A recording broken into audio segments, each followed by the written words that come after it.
Lori Gelman for Houdini.com. Welcome to a pirate party. We're going to have a scavenger hunt to search for buried treasure. And no matter what the age is, everyone can help loot the pinata treasure chest and collect as many gold coins as their little hands can carry. At the center of it all, a pirate cake, of course. Any landlubber or mom can make this cake with a little help from our friend Liv Hansen for Betty Crocker Kitchens. Let's go see how she does it. Hey, Liv, how are you? Hi, Lori. Good to see you. You too. Are we going to make a pirate cake today? Yes, we are, Good matey. girl. All right. Okay, well, I'll tell you what we need. Okay. We need a 9-inch cake, an 8-inch cake, 2 containers of vanilla frosting, 1 container of chocolate frosting, some assorted candies, and my own template for the hat. I'm just going to place it down on the cake and cut around it. Okay, so we're going to place that down there, the hat, and this is going to be the body. You can put a little jaunty angle there. Then I'm going to take this cake, I'm just going to slice a little portion off. There we go. And this is going to be the head. Oh, and it goes, I see, it goes underneath the hat. Yeah, right there, okay. Now I'm going to cut the nose out of this piece. Okay. Let's put that in the center there. So now we're just going to cut little portions off. Okay, and place it over here. There's one ear, and I have the other one ready. And just place it on there. It's got big ears It there, does. Liv. I like it. Would you mind taking that away? Sure. Can I eat some of it? Sure. Thank We're you. going to mix up some frosting now. Okay. Okay. We just need 1 tub of vanilla. That'll be for his body. A little bit of chocolate for his hat. And then we're going to mix a little flesh tone. To do that, I'm going to take a bowl, and I'll show you how. You don't need food coloring? We don't need food coloring. Nice. We're actually going to use just a little bit of chocolate frosting to tint it. Okay.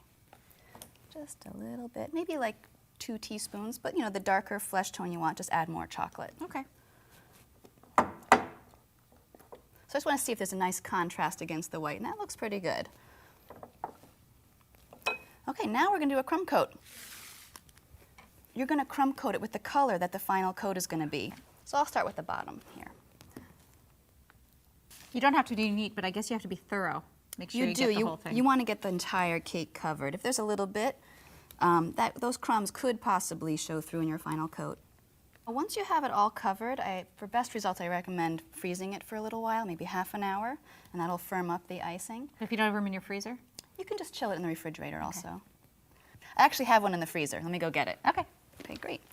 So now this one's ready to go, and I'm going to put the final coat of frosting on. I'm going to start with the chocolate. Oh, yeah. Lay it on there, baby. Yeah, nice and thick for all those chocolate lovers.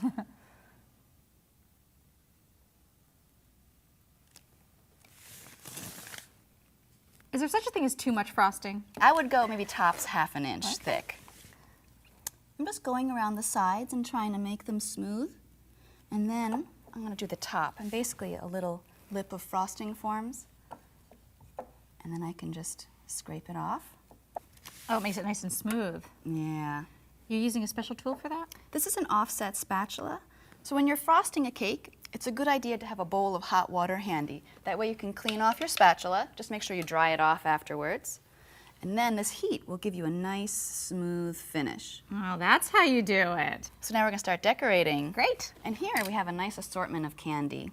I think maybe we'll start with the little band that goes across his hat. And for that, we're using licorice. Oh, fun. And basically, you just place it down. And then once it's down, you have a little left over on the edge. Just take your scissor and cut it off. Okay, so next, maybe we'll do his eye patch. So I'm going to take another piece of licorice. This one's red. And I'm just going to drape it across and over. And again, I'm going to just trim a little bit off, but I'm going to have it come over the edge. And then we're going to use a little mint patty. Oh, good trick. I like it. And That's great. Isn't that cute? Now for the other eye, you can just take a marshmallow.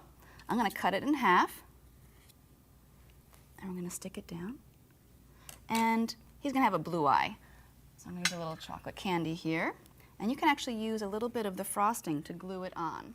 Okay? I'm going to use a little bit of fruit by the foot, and I'm going to cut it into the shape of a mouth. A smile? A smile. That'd be nice. A smile. And then we place it down. Now it's time to make the teeth. Oh, he gets teeth. Yep, he's smiling. Teeth are showing. All right, let him smile for the cameras over here. Show him this Good way. idea.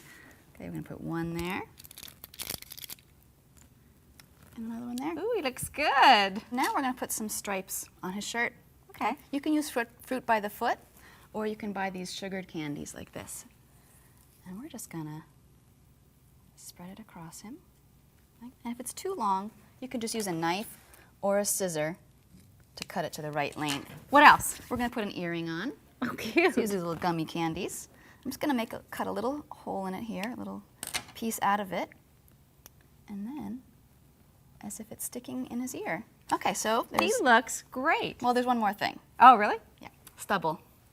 And we're going to use little chocolate jimmies. Now, a great tip if your frosting has set is just to take a little more frosting and spread it on. That way you're sure that the jimmies will stick. Oh. Can I sprinkle while you frost? Sure, that's a great idea. Count on me to make a mess. That is a great looking pirate cake. Thanks, Lori. Thank you. Now go walk the plank. You did a fine Okay, job, Leslie. matey. Thanks, Liv. And don't forget to give your little buccaneers a treasure chest that they can paint and take home as a party favor. I'm Lori Gelman for Howdini.com.